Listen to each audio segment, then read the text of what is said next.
Baik, Bismillahirrahmanirrahim. Saya awali. Assalamualaikum warahmatullahi wabarakatuh. Sebelumnya perkenalkan, nama saya Devnika Putri dengan NPM 2478272 dari program studi Teknologi Rekayasa Internet kelas 3C. Jadi pada video kali ini saya akan melakukan praktik hands-on untuk menjelaskan praktikum atau lab di modul 12 atau lab 12, tepatnya pada materi klasifikasi. Ini untuk memenuhi penugasan mata kuliah analisis analisis dan ilmu data. Jadi pada lab ini kita mempunyai beberapa tujuan pembelajaran atau apa yang akan dicapai oleh mahasiswa dalam mengerjakan praktikum ini. Yang pertama itu mahasiswa bisa memahami cara menyiapkan data untuk klasifikasi, yaitu cleaning, encoding, dan juga scaling. Lalu juga mahasiswa itu mampu bisa membangun beberapa model klasifikasi, misalnya KNN, decision tree, logistic regression, dan random forest. Lalu mahasiswa itu bisa mengevaluasi model menggunakan convention metric, akurasi, precision, recall, dan F1 score. Lalu yang keempat, mahasiswa dapat membandingkan performa beberapa algoritma dan memilih model yang terbaik. Dan yang terakhir, mahasiswa itu mampu menginterpretasikan hasil klasifikasi dan menyusun laporan praktikum secara ringkas dan juga jelas. Kita langsung masuk ke pemilihan dataset. Jadi di sini sudah disiapkan 6 dataset. Pilih satu dari 6 dataset berikut sesuai dengan absensi yang sudah ditentukan untuk dijadikan objek analisis pada analisis regresi. Jadi kebetulan saya di kelas absensinya nomor urut 4, jadi saya menggunakan topik dataset earthquake alert prediction dataset dengan link sumbernya ini. Lalu algoritmanya itu ada 2, ada random forest dan SVM. Karena saya absen 4, jadi saya bagian SVM. Untuk absen 1 sampai 2 itu random forest dan 3 4 itu SVM. Jadi saya SVM.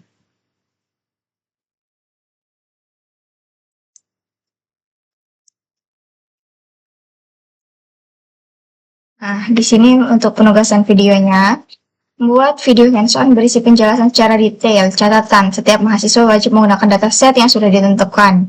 Menggunakan bahasa analisis yang formal dan mudah dipahami. Lalu visualisasi wajib menggunakan Matplotlib atau Seborn. Lalu pastikan setiap grafik diberi judul, label sumbu, dan interpretasi singkat.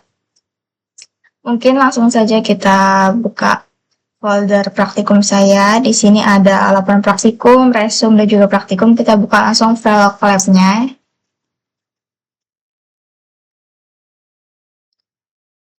Jadi lebih tepatnya pada video kali ini saya akan melakukan analisis ya untuk dataset earthquake alert balanced dataset tadi menggunakan Python di Google Colab ini. Jadi di sini saya akan menjelaskan setiap baris kode, terus juga arti setiap outputnya, dan juga interpretasi setiap grafik menggunakan Matplotlib dan Seborn sesuai ketentuan tugas tadi. Kita masuk ke bagian yang pertama, yaitu import library dan load dataset. Di sini ada kode. Yang pertama, ini ada import pandas SPD seperti biasa. Ini untuk membaca CSV, membaca dataset dalam bentuk CSV dan juga manipulasi datanya. Lalu ada import NumPy SNP, ini untuk operasi numeriknya. Lalu ada Matplotlib dan juga Seborn, ini untuk membuat grafik visualnya. Lalu di sini ada DF PD Red CSV. Di sini dia akan membaca dataset gempa. Lalu di sini ada DF head yang terakhir. Dia akan menampilkan 5 baris pertama. Di sini juga sudah ada outputnya. Ini ada 5 baris pertama, lalu ada tabel. Jadi saat DF head itu tadi muncul, kita bisa melihat beberapa kolom seperti ini, ada magnitude, terus ada kedalaman, terus ada lokasi, waktu, dan juga waktu kedatangan gelombang ya, dan juga kolom targetnya yaitu alertnya. Jadi setiap baris itu mewakili satu kejadian gempa. Kolom alert itu berisi nilai 0 ataupun 1, artinya apakah event tersebut itu menghasilkan alert atau tidak gitu.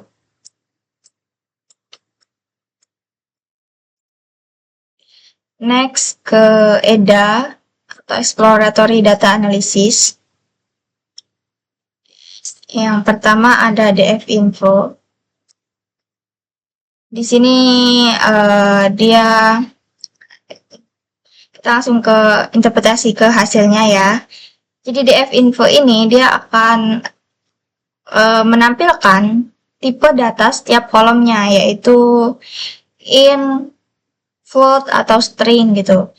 Jika muncul non-null itu sama dengan jumlah baris atau tidak ada missing value. Dan jika jumlahnya kurang, itu berarti ada data yang kosong yang harus di-input atau diisi. Next ke display DF describe, statistik deskriptif. Ini outputnya.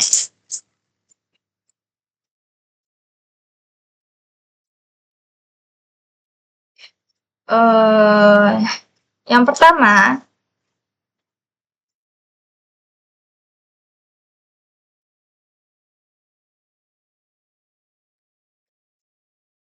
jadi yang pertama itu ada min.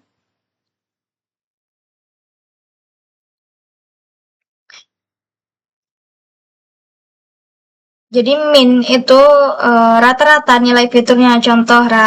Contohnya kalau di sini tuh rata-rata magnitudo.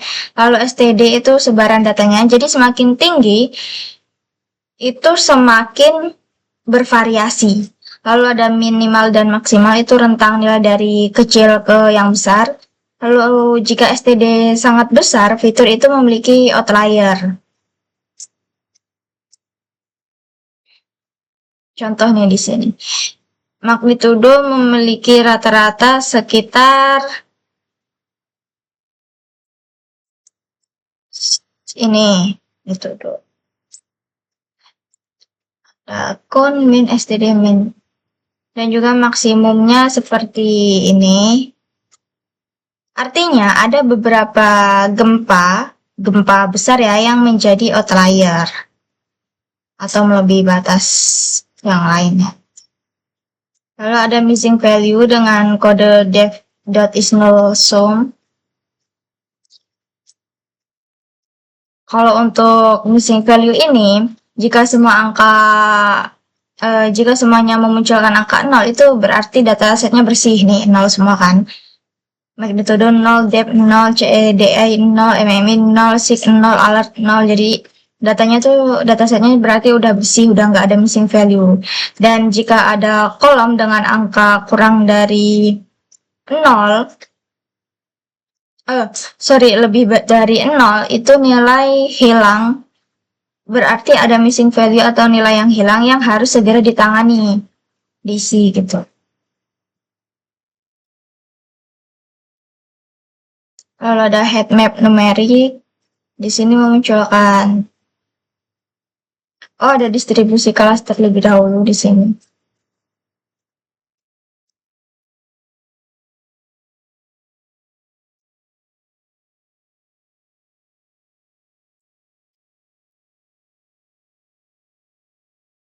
Distribusi kelas.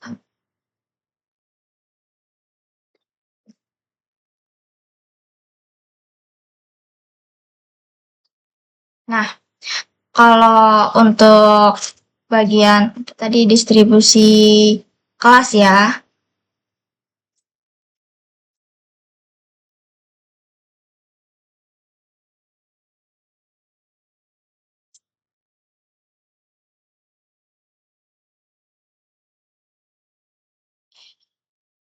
Ini pada histogram ini menunjukkan terlihat bahwasanya gempa dengan magnitudo kecil itu lebih sering terjadi dibandingkan gempa dengan magnitudo yang besar atau gempa besar.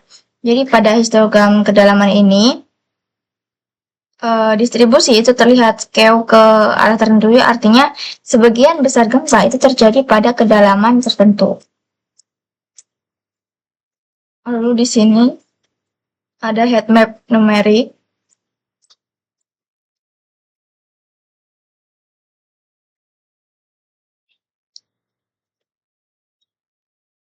Ini untuk warna merah itu menunjukkan korelasi yang positif tinggi, lalu warna biru ini menunjukkan korelasi negatif. Untuk angka mendekati +1 atau -1 itu hubungannya sangat kuat. Jadi korelasi antara magnitudo dan alert itu cukup tinggi, artinya semakin besar magnitudo, semakin besar kemungkinan alert yang dikeluarkan juga. Next, kita ada preprocessing.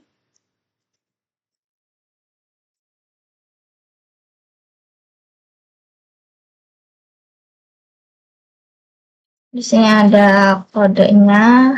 Yang pertama ada encoding, fitur dan label, lalu scaling. Setelah imputasi tadi, jika sebelumnya ada NaN, sekarang sudah terisi medianya.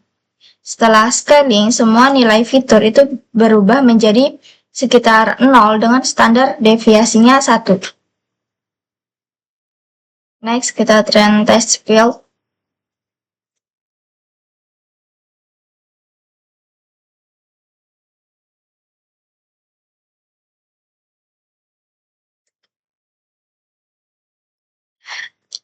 Jadi di sini jumlah data train ada 1040, lalu jumlah data test ada 260.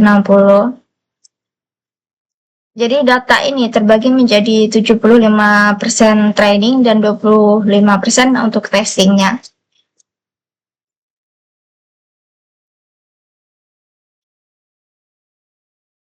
Ada stratify sama dengan Y. Itu memastikan bahwasanya proporsi kelas alert dan non alert itu seimbang di train dan juga tes.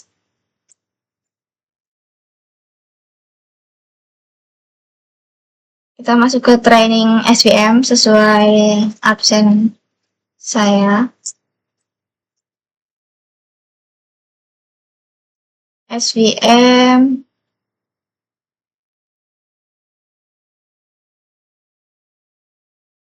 di sini SVM dengan kernel RBF dapat menangani data yang non-linear.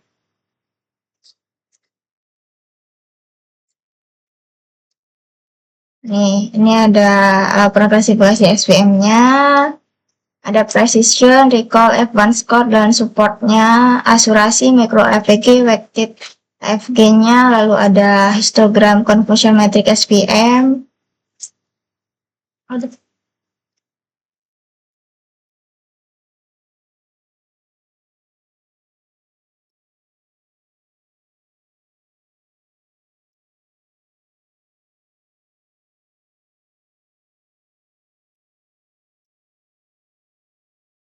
Nah,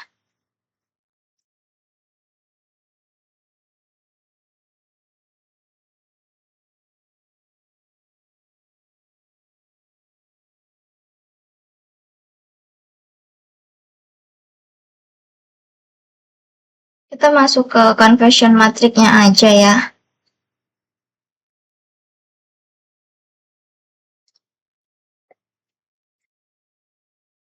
Jadi di sini ada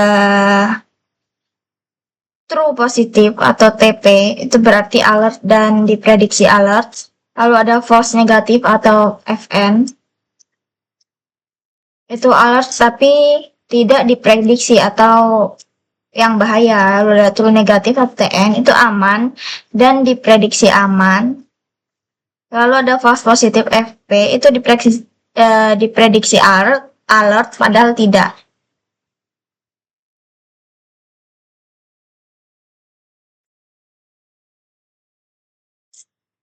akurasi SVM udah 0,79 sekian. Next kita ke ROC.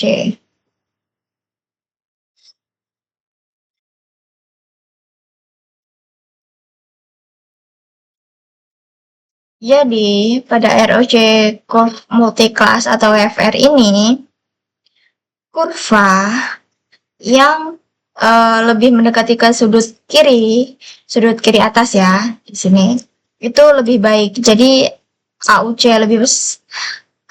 lebih besar itu performa modelnya yang lebih tinggi.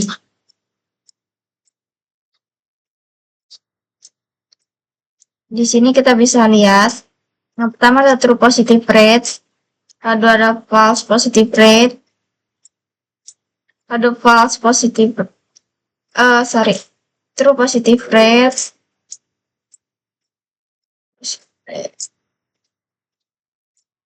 seperti hasil output.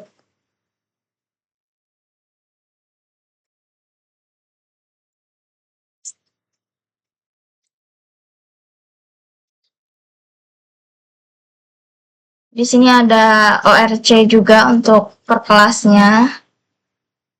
Di sini ditunjukkan bahwanya kelas 0 itu ROC AUC-nya segini. Ini lebih ke detailnya dengan tabel yang lebih rapi. Lalu ada learning curve SVM C versus error.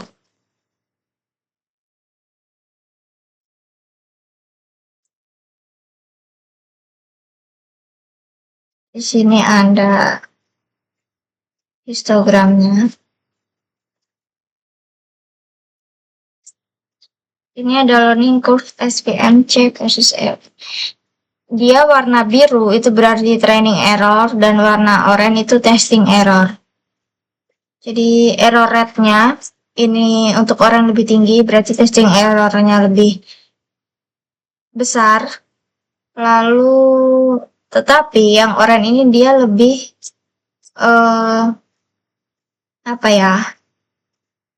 lebih signifikan gitu turunnya juga. Yang biru masih di atasnya. Magnitudo itu menjadi fitur paling berpengaruh lah dalam keputusan model ini karena ini masuk akal, bisa dibilang masuk akal dikarenakan gempa besar itu yang lebih sering memicu alert ya.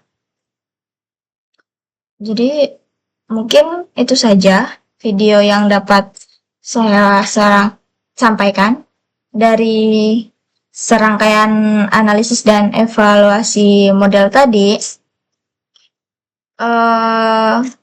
SVM pada dataset ini itu lebih handal mengidentifikasi kejadian yang harus diberi alert. Jadi visualisasi dan evaluasinya itu juga telah dilakukan menggunakan Matplotlib dan juga Seaborn seperti ketentuan pada tugas tadi. Sudah selesai ya. Mungkin itu saja video yang dapat saya sampaikan. Mohon maaf apabila ada kesalahan. Kurang dan lebihnya saya juga mohon maaf. Saya akhiri. Wassalamualaikum warahmatullahi wabarakatuh.